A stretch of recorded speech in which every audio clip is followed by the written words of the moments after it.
Thank you so much for everyone who's attending.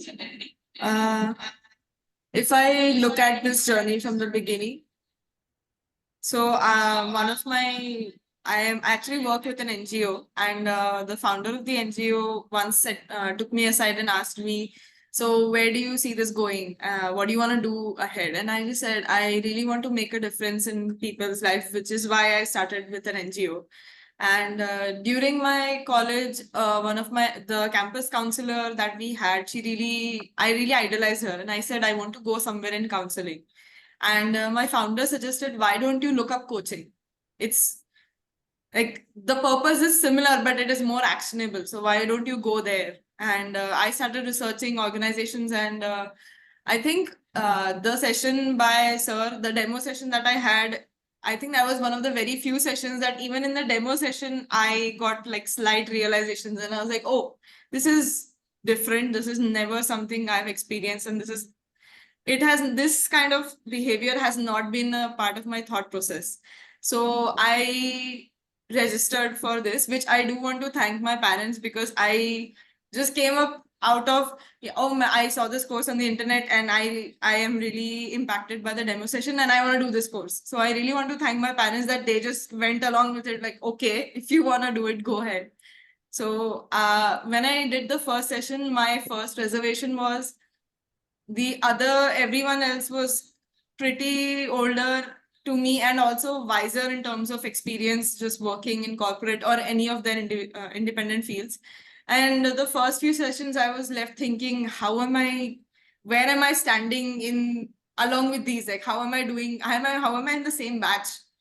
And later on, with every session, I kept on seeing, like, at the core, everyone is struggling with the same thing. Like, as BG ma'am talked about strengths and weaknesses, I noticed that it's the same thing with everyone. Everyone is kind of entangled in their strengths and weaknesses. Everyone is stuck between deciding good and bad. And I figured, oh, so essentially everyone's problem is at the core the same. So why am I comparing my age or whatever my experiences are with everyone else? And that is also something that came along with the sessions with Sir, that my journey is mine. Like, it's totally based on my experiences, my personal transformation. And there were a lot of reasons why I wanted to get into this, but the primary reasons were I was feeling sort of lost in the sense of where to take the next step in my journey, in my professional journey. For some background, I did my master's in physics, but my thesis was in sociology. So a complete shift between two very diverse fields.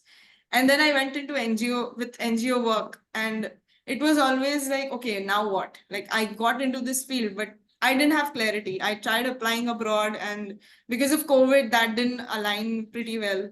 So I was lost in that sense. Like, where do I go next? I know I want to help people somehow, but that is not a very clear step. Like, I don't have any clarity what to do next. And the other reason was I myself was noticing that while I used to joke about it, like, oh, I'm short tempered, yeah, but I was noticing it was really impacting all of my relations around me. And I did not want it to be that way, or I wanted that to change very quickly. And for good news, I would say recently our NGO came out with a mental health survey. And while I was filling out the questions, I was noticing, oh, this is what I would have answered like 6 months ago, basically, when I just started the course. And now my answers are completely different. And I would think, oh my God, these things would make me so angry. And now I'm like, well, okay, even if I am angry, what is the point? Like, it's not that I'm not getting angry. I still get angry. But I know, or I am picking my battles. Okay, this is not where I have to like lash out, or it's fine. I'm angry because this is triggering something in me, and that's okay. But I don't have to lash out.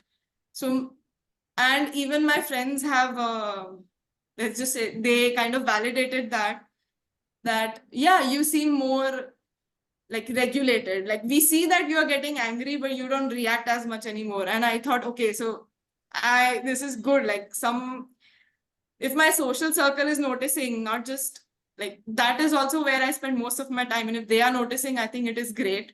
Even the people at my office are like, you seem much more resilient now. You have much more patience for yourself, because I am someone who would if I can't do something in the first go, I would just panic and shut down. I'm like, I can't do this. I don't know how to do this. I can't do this. And now I'm like, okay, let's just figure out something. Or it's okay if I can't do this. I can just ask for help.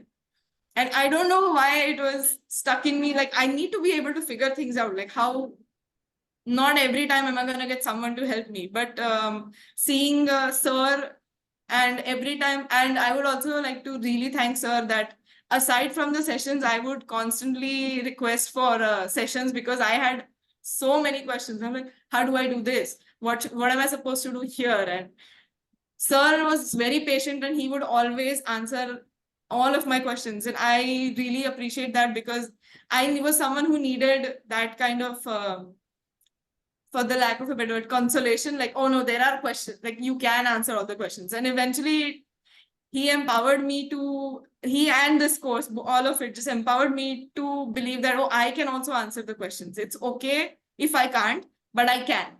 So just that the tagline that we see under ICF, empowering thoughts, I think that is really true. And it has really so it's really materialized in my transformation journey. So I would really like to thank Sir for all of that. And also Bhumika and Smita ma'am, because every time I would contact them for like, can you request a session, please? And they would very promptly help me with that. So also really thank you to both of them. And yeah, that's all I would like to say.